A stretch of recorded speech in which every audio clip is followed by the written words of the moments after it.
First time I met you was in the elevator stumping for Kucinich in 2004. Ooh. How many Yeah. how many times you been back to Cleveland? I've been back to Cleveland. Since then, I was involved in a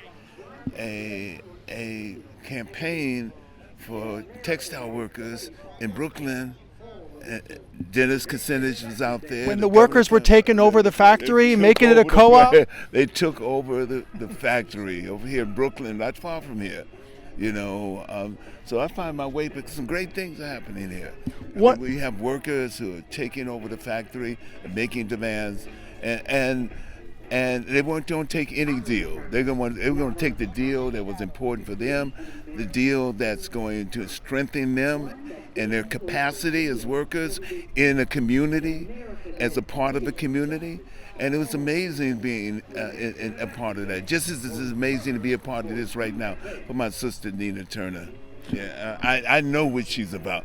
I was on the campaign. I've been up and down South Carolina with her. I've been in Michigan with her. I've been in all those places where her heart and spirit and her courage was on the line. Well, let me ask you about one of the issues that I know you care about, and that's the problem of American troops around the world not being where they should be, as in not in our country.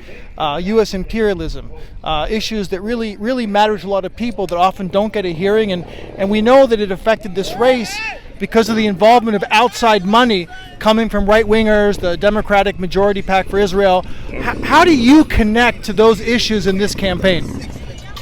Well, I mean, there's so many issues. I think people, first of all, can connect to the local issues here and then the neighborhoods.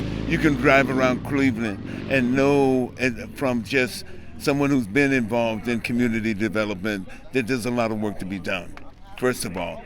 Certainly, we always have to connect what happens here domestically, what happens foreign policy as well. And I think one of the things that we know, if you're not bringing real democracy and real real engagement here in the United States, how are you going to do that across someplace else? And I think U.S. foreign policy has always been the challenge over this. And who benefits from foreign policy, and most of our foreign policy historically is the arms industry is benefit for that. So, and the thing about wars, throughout human history, wars are always introducing new ways of new armory. You got it. You know what I mean. But new armor. So I think having Nina here in Congress is going to light a fire under the Congress itself, but also light a fire under communities that are struggling in their respective places in the country, but are struggling against the other issues that plague us. And certainly the issue around military engagement has had an impact on the development. There's not a leader who we consider, whether we talk about Dr. King or we talk about other leaders, has not made some sort of connection between domestic policy and foreign policy. That's right. It's impossible. It's not possible to separate the two.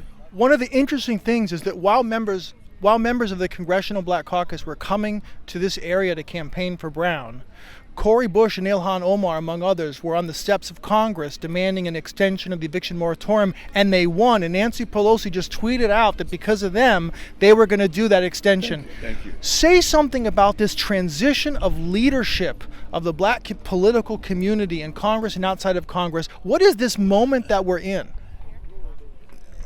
I think we've always had these moments, and how we take these moments and create the transition that really needs to happen, and the role that needs to happen with the Black Caucus. Of course, I remember the Black Caucus at moments during the anti-apartheid movement.